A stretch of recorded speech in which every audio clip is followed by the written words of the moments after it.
Bless all the paths our feet walk to be free. Bless all the paths our feet walk to be free. A kingdom of keys.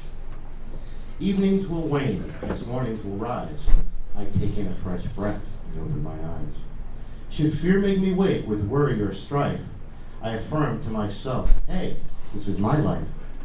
I trust in the guidance the universe provides. I know my creation starts right here from inside. The peaks, the valleys, the mountains and streams, the laughter, the joy, the tears and the screams. But alas, it's illusion, I hear from my soul. My life is a fraction, but part of the whole. My perspective important, my dreams just as real. For what is my life but what I think, do, and feel? My thoughts and emotions be my fuel to create. Is it wonder or woe? Is it deliberate or fate? See keys to your kingdom, sometimes hidden and beguiled, by viewing life in this world through the eyes of the child. On the top of the acid. So I'm breathing into those words for me, because I'm always going to talk about, I don't want this, first off. Nope, that's not a good idea. That it's all an illusion, that we create 100% from inside, but we also create from inside from a place of what's going on in our 3D world as well. So let me negotiate this for 1 second. If I coyote myself.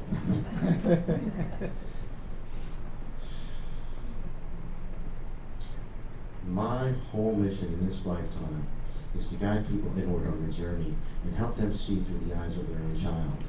I lead my life through the eyes of my child, and I know that's where my wonders lie. And when I'm forgetting to do so is where my woes show up.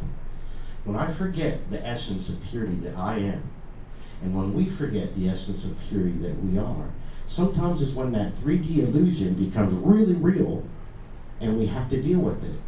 What I'm suggesting in these words is that the keys that we have, and I'm going to move over to this side, are all within us, always. But what I'm inviting us to do this year, what I'm going to be doing some of my talks this year, is searching for gems out there. Because we're living in a dual world. We're living in an inside and outside world. And as love and living love is going to be the greatest philosophy we all live this life with, sometimes we're going to bump up against the woes of life, and they're going to discombobulate us. They're going to have us going in a tailspin within ourselves, but not within that sacred self, not within that pure essence. Really, it's going to be within the shackles of our own mind, and the discords of our own mind. One of my favorite songs by Wheat is Let It Go. And in their lyrics, there's heal your mind, mend your soul, take a deep breath, and let everything go. And it's a mantra for me. And so many different songs for me are mantras. So many different poems, whether I wrote them or somebody else wrote them. Different artists, different writers, different books. These are all keys to my own kingdom and to our own kingdoms, to the kingdom within. We talked this year, the schizophrenic part of me, a solstice of suns, as we brought into the season of winter and honored the fact that the winter solstice was really about a spiritual rebirth. It was less about that physical rebirth, which is more likened to the spring equinox and all the lessons that came out with the story of Jesus and the 3 days of the crucifixion and all that. But the winter solstice was more about your spiritual journey and awakening, and knowing that in some of that let there be light that we've heard, that the let there be light was us. We are the light. We have always been called children of the light since eons. Different cultures have referred to us as this. So what I'm saying now is, as we embark on a new year, we have a whole brand new year. What keys are you wanting to bring with you? What keys do you want to find, and what keys do you have with you right now that you didn't even know? Sometimes, in my own humanness, I have to go back to that song. I have to go back to the very first line, and that's heal your mind. Not the first line of your song, but the first line to the refrain of heal your mind. Because sometimes we can be super spiritual and super loving, but that mind part is going to be real important as we move forward. Those can be ways to lock the keys that we have within and without and blinding us from them. What was my last line? See, keys to your kingdom, sometimes hidden and beguiled by viewing life in this world through the eyes of the child. And that's where I'm always going to go. That doesn't mean walk around childish. It means walk around childlike, with innocence. When I forget that, boy, do I suffer. When I forget my innocence and my childlike innocence and to view life through the eyes of the child, I suffer. And I make you suffer. Because if I'm suffering and I'm in a room with you, you're not having a happy moment with me. And vice versa. If you're suffering and you show up with me, then we're suffering together. Just like last week's prayers of the people and burdens of the people. We're all in it together.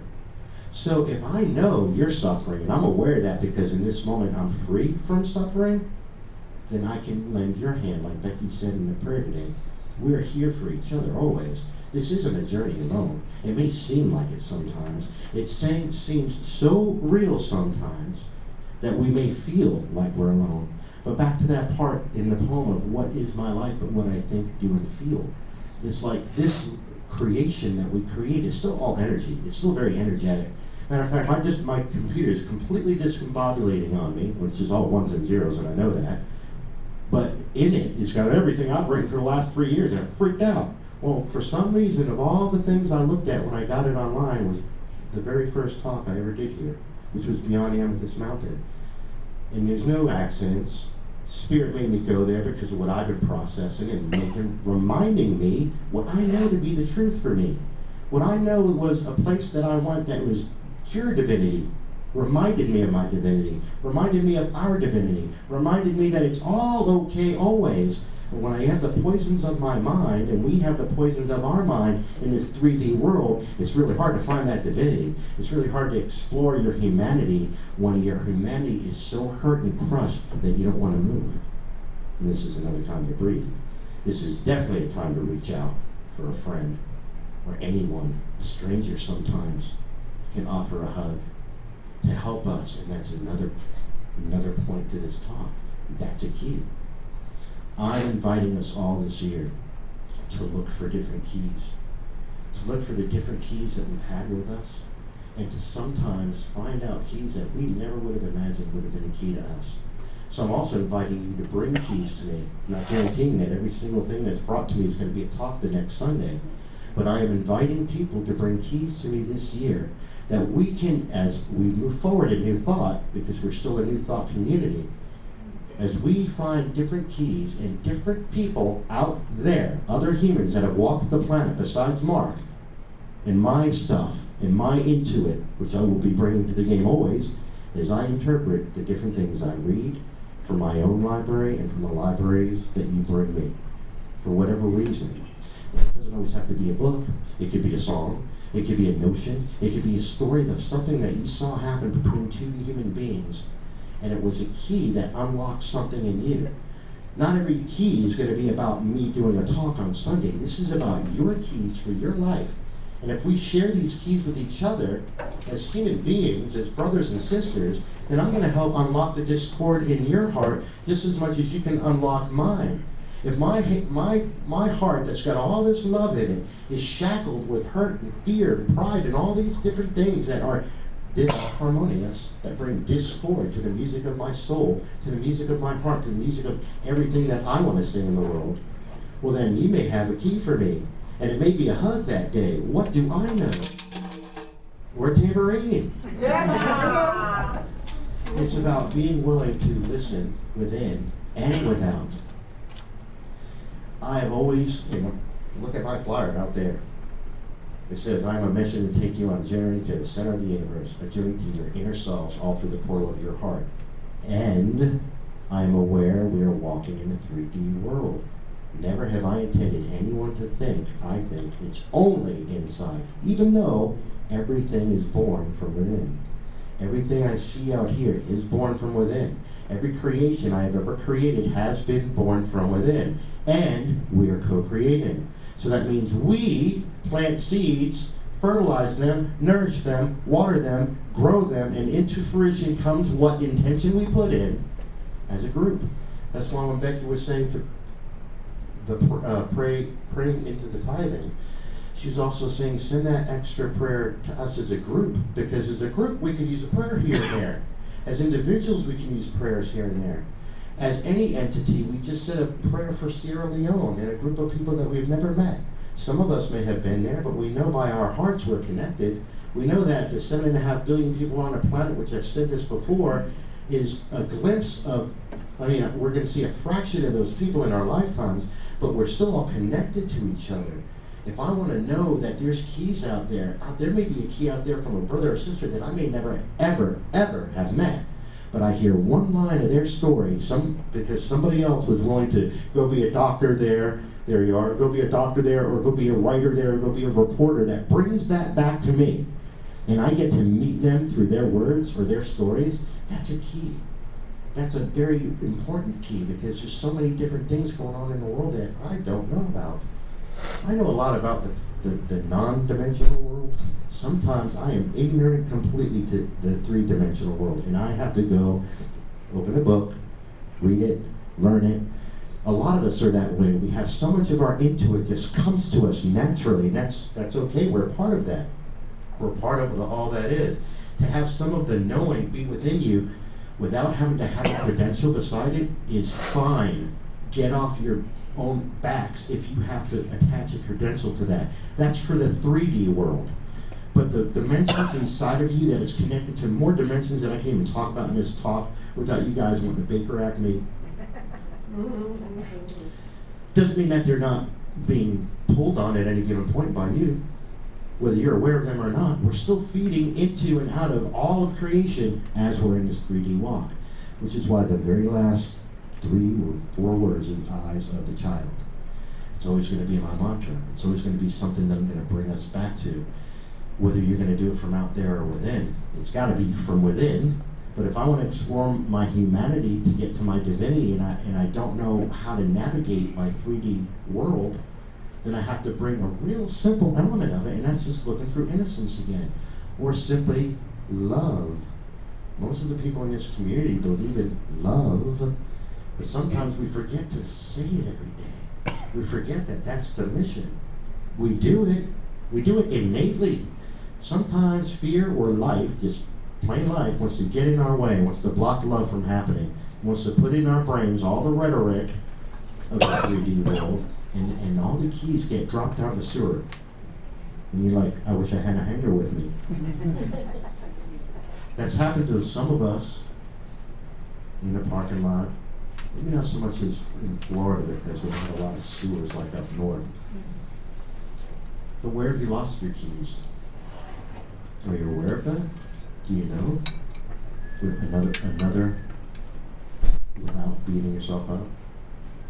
I'm very good at flogging myself. I don't know, maybe you're still an inner Catholic lamenter that does the flogging and the scourging. And that's, the whole lesson of Jesus was that he did that so we didn't have to. When my Christian friends want to beat me back up with the crucifixion, I'm like, but that's why he died. So that we wouldn't have to, as the story went. As that story went, he was to redeem all of that in us so that we can walk cleanly and go do the greater works, whatever that looks like for you. When we talk about greater works, if you're a philosopher, then go philosophize. If you're a painter, go paint. If you're a healer, go heal or assist people in their healing. And never have the hubris to think that you healed them. Even Jesus knew that. That's why he freaked out when the lady touched him on his cloak. He said, "Who did that? Who touched me?" He wasn't mad. He wanted to point it out. He said, "You have healed yourself by your faith." He was pointing it out on purpose so that everybody around knew he didn't do anything. She did it, just by believing. And that's what we're saying now. That just by believing is how we're going to heal ourselves. I may do Reiki for you. I'm still your assistant. Simply your assistant. You may do Reiki on me. You're my assistant. We assist each other all the time in this 3D world. Sometimes we get so wrapped up out there that there's keys jingling all over the place, sounding like a wind chime, and we're not hearing the music. And I'm inviting us all to go back in and hear the music, to listen for those keys, to look for those keys, to hear the jingling and know that that's your pocket. That sound's coming from you. You already had them with you. Spirit, God, Goddess, all that is made sure when we were all born into this physical world that we had these keys with us. Sometimes I forget myself. Many, many times I have forgotten over this past year and had to come back to the Heal Your Mind line of their song. All these different things are keys for us. Sometimes you need a key to unlock the space that you were in that you didn't realize you locked again. So I opened that space. I did it. I cleaned it. I dusted it. I polished the floors. What happened? Well, you walked away. You paid attention to fear. You paid attention to criticisms. You paid attention to all those things that would make you feel less than, and you shut the door and locked it back up and threw the key away. And now you got to go with your flashlight to the dusty rooms that you haven't cleaned yet and find where you threw all the keys. That's the inside part. That's the part I'm always going to tell you is an inside job. No matter what, where, when, how, it's always going to lead to that. And I am navigating in the physical. I'm navigating here. I'm playing on purpose. I came here to play. We came here to have fun. We came here to enjoy a physical experience with all the tactile stimulation that came along with it. And the emotions too. When I'm in a light body, I'm not going to get my heart broken. Can't happen. But until then, when I'm in a human body and I've got a heart beating in here, let me do whatever I can to keep it as open as possible. Let us walk together as much as we can and touch each other's hearts when there are boo-boos there. Because all it is a boo-boo. Kids know what to do, and I'm plagiarizing my own self, if you can do that. Because it's so innocent when they have a boo-boo, they just go to somebody to make it feel better.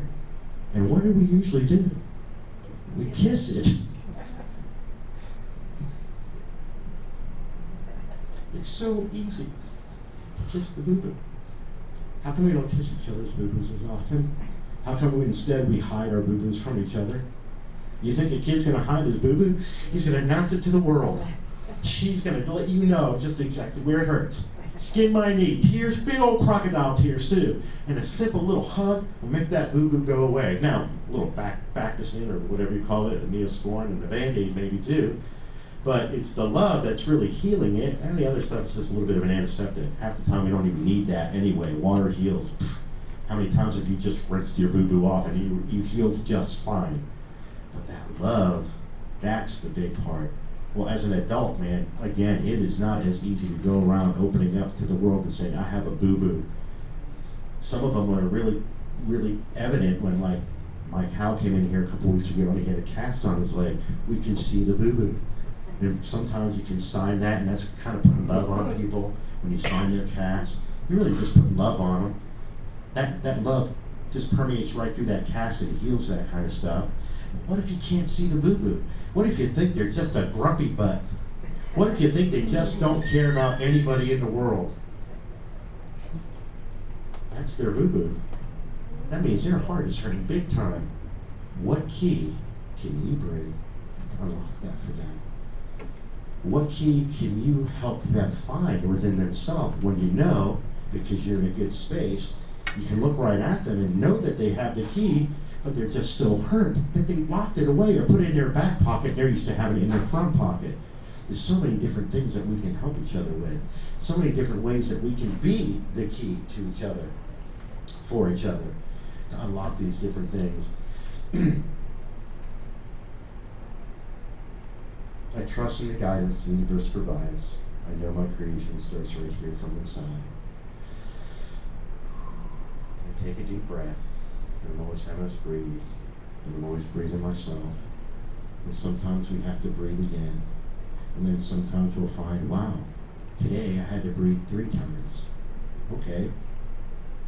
If anybody here in this room is like an inkling like me, boy, I sure do beat the crap out of myself when I don't get it perfectly. Wow, I had to breathe 4 times today. Okay. Good. 4 times you were aware that you needed to breathe. 4 times of awareness. I always say wonder or blunder. That's a wonder moment, not a blunder moment. If I didn't breathe, that would be the blunder moment. But the moment I remembered to breathe, that was a moment of wonder. It was a moment my heart chakra came wide open, and I could help you with the key, or I just found the key again myself. It's still always the same thing. But again, this year that I'm inviting us all, as we are on this inward journey, to purposely look out there, to purposely look for different things. I'm going to be introducing a series in a couple of weeks because we have Armand and Angelina, and it's going to be called Handbook to Higher Consciousness. And it was written by Ken Keyes and Penny Keyes. What's even funny is as I was reviewing it the other day, in the preface it goes, there's 4 billion people on the planet. I'm like, holy moly, 3.5 more billion people since I read this book 20 years ago? Golly, we're getting crowded. The souls are coming here on purpose. And as much as we want to get into the science of it, go, there's just not enough room on the planet and green and this and that. Souls are coming here for a reason. 7.5 billion of them, and that's not counting all the animals and the standing people and the sky people. That's just the humanoids walking around on the earth. And all this book will be talking about, and I'll do that talk later, but it's living love and bringing into that higher consciousness. Well, sometimes, man, it's really easy to slip back into lower consciousness and forget that we are the makers of this dream. We are the ones that create this reality. We're the ones that make it to be what it is. That's why I said is this, my thoughts and emotions be my fuel to create. Is it wonder or woe? Is it deliberate or fate? If I'm creating by default or deliberately.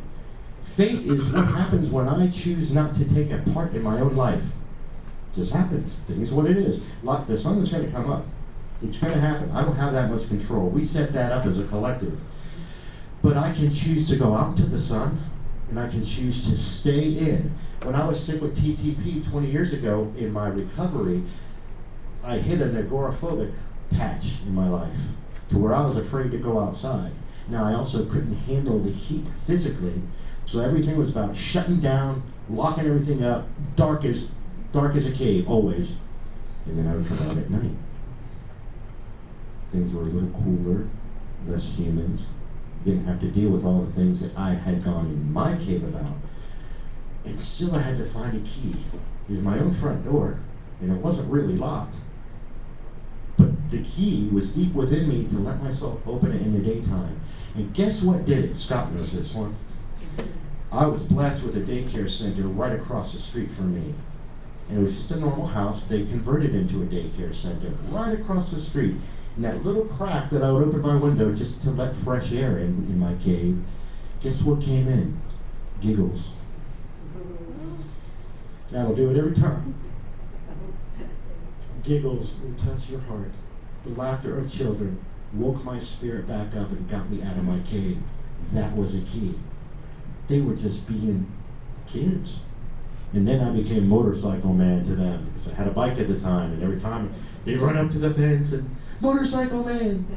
Little simple things like that became so monumental in my healing back then because my heart was broken because God had just said, no, you're not worthy of being up here with us, or how I perceived it. And I have little children just being themselves, giggling, rippling across the street into my house through a tiny little crack because that's all I would allow myself to open it. And it healed me to the point where I was able to open my door in the daytime and start coming back out to life again. You never know where a key's going to come from. They're all precious. They're all golden. We all have them. Sometimes we trade them. We hold on to this one for a while. I'll take that one.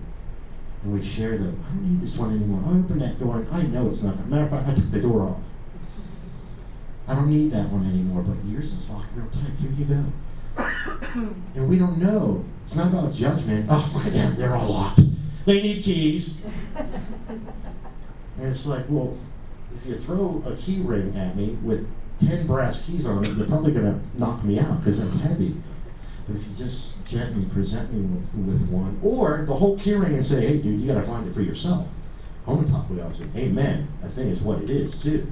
Sometimes that happens in life. Sometimes, we did the talk, be brave. And there was a line that's like, whatever the line was, it's, can you be present when they all disappear? What if everybody in your life walked away on you and you were the one that had to find every single key for your journey? Could you? Would you?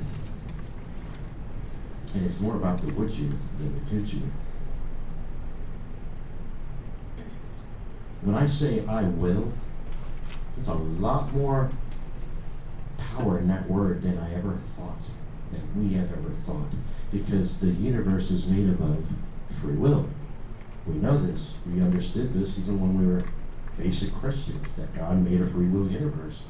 Even though we still put all the power out there, but as we understand, and there's been a book called The Right Use of Will, where it's just a sentence, a philosophy of the right use of your own will. When I say I will, man, I'm saying more than I'll do that for you. Hey Mark, will you come over? I will. There's a lot more in that statement than me just walking over. Because what I'm having to do is will everything in my body to get up, to function, to walk over to Debbie's house and do whatever Debbie had planned for me. If it was helping, if it was mowing the grass, if it was sitting and having tea. It was still my will that moved me in the morning to do anything about this world. But what if I've lost my will? What if it's just surrendered deep, deep within me, and I have no will left, and you just feel like your back is up against the wall, and that life is coming at you? Sometimes we have to just breathe into the two words, I will, and stop the sentence right there. Because it's my will in this lifetime that makes things happen. And when I forget, yeah, I may be reminded in my humanness, sometimes my biggest reminder has been a brick wall in my face. And Spirit's like, sorry, you weren't paying attention. I had to throw the brick wall at you, brother. It's all good, though, because my face is okay. It's not any flatter than it was before. And if it is, that's a little posterity. There's no problem. But it's my will that I have to exercise sometimes. I talked at the beginning of last year and talked about the four ceiling fan blades and how that is synonymous with our spiritual side, our mental body, our spiritual body, emotional body, and our physical body.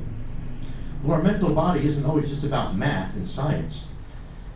We've done examples that how does this think, and you can't do that because it's a feeling thing.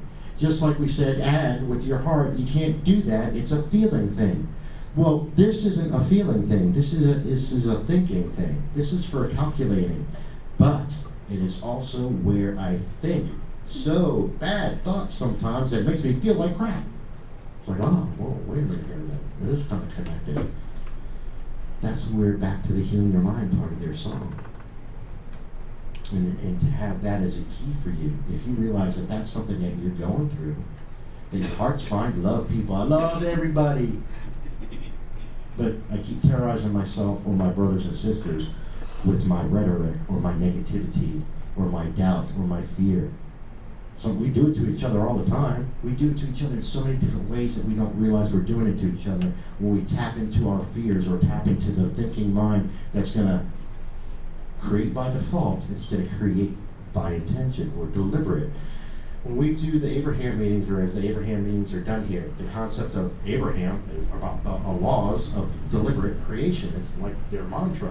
Everything is about the laws of deliberate creation. And those laws are simply, we are the fuel, what we think and what we feel. There's the fuel behind those thoughts. E, motion.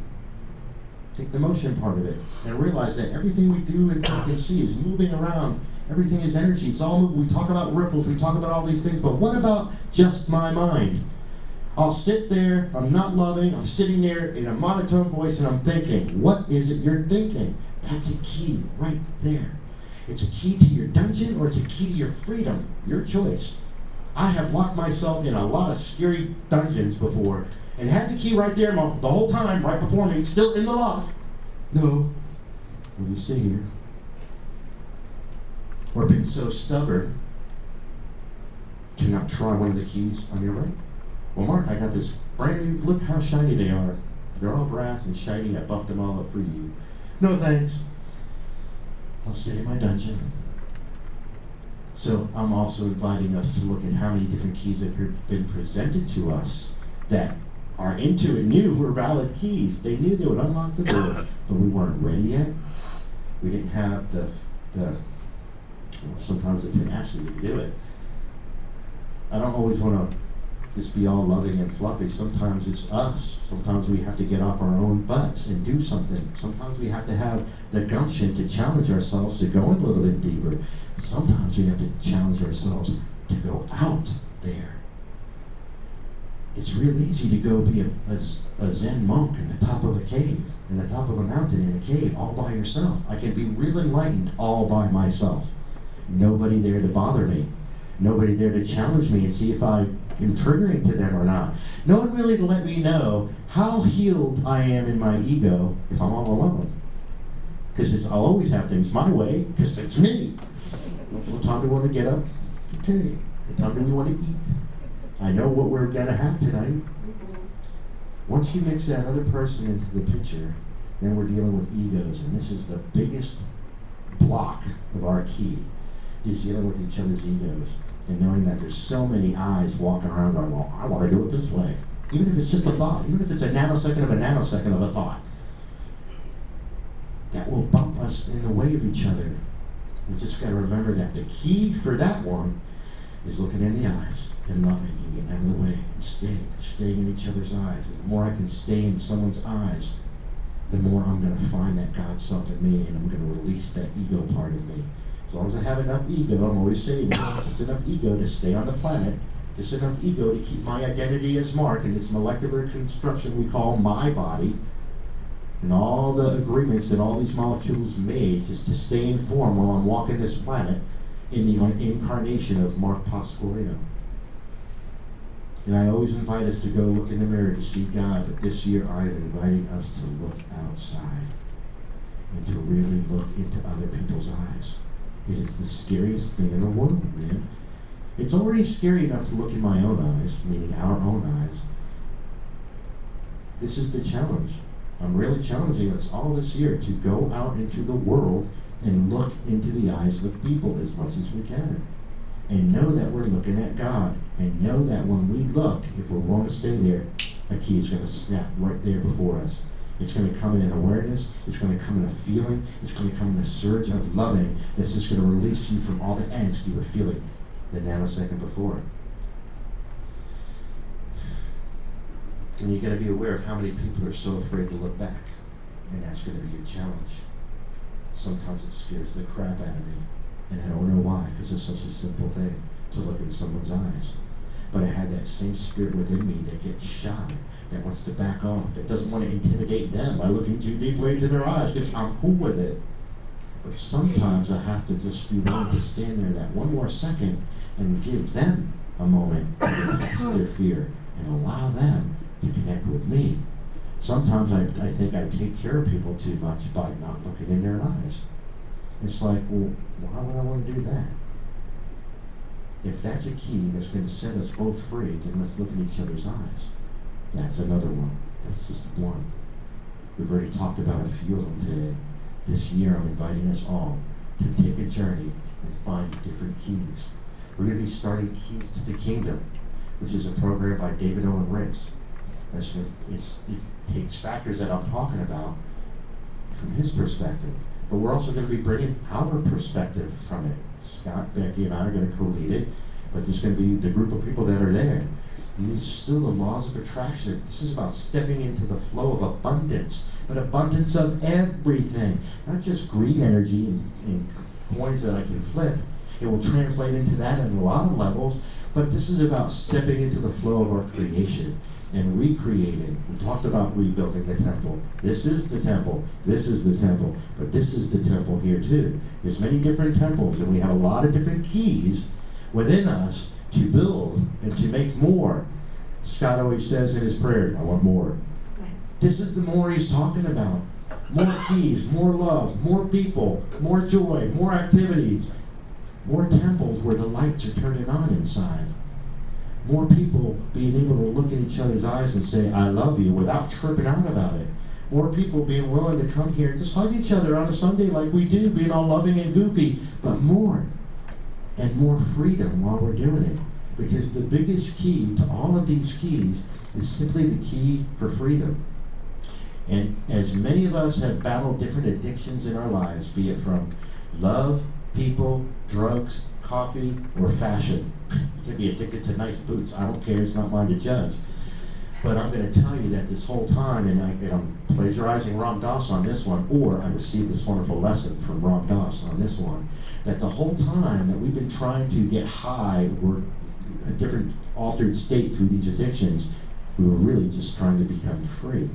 And that's what I'm talking about, is our own personal freedom and the freedom of us as a group. If I'm free, and you're free, and you're free, and you're free, and we keep counting down, and all 27 in this room are free, wow, 27 people walking the planet, walking this town, walking this area, free? Do you really know what free? Have you ever felt free in your body? I'm still going after freedom. It's my biggest mantra, freedom, and I want it, I want more of it, and the key to the kingdom of my freedom is right there in your eyes. Thank you. You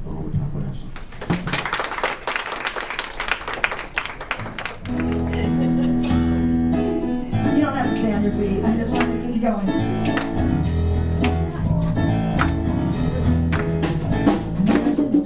Get a phone call from Burgess. He says, do you want to be a millionaire? Put me on the show and I win with 2 lifelines to spare. Picture this, act like nothing ever happened. Bury all the money in a coffee can. I've been given more than Regis ever gave away. I was a dead man who was called to come out of my grave. I think it's time for making some noise. Wake the neighbors, get the word out.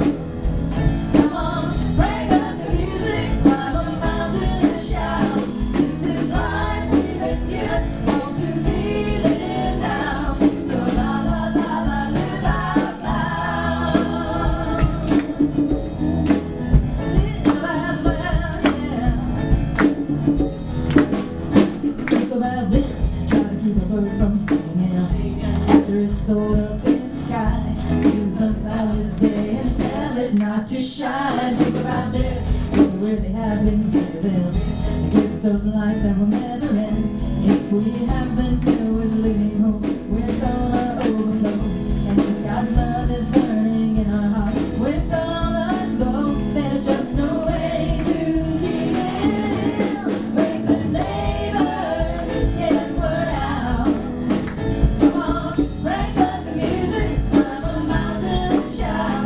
This is life we've been given, want to be lived out. So la la la la, live out loud. Live out loud, yeah.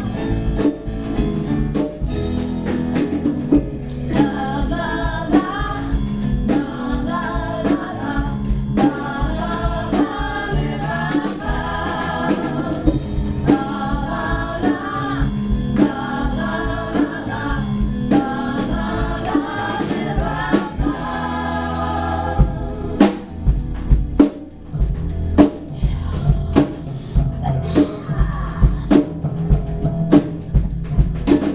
Every corner of creation is a living declaration. Come join the song we were made to sing. Wake the neighbors, get the word out. Come on, break up the music, climb a mountain and shout. This is life we've been given, want to be lived out. So la la la la, live out loud. Come on, break up the music, climb a mountain and shout. This is life we've been given, want to be lived out. So la la la la, live out loud. La la la la, la la la, live out loud. La la la, la la la la, live out loud. La la la, la la la, live out loud.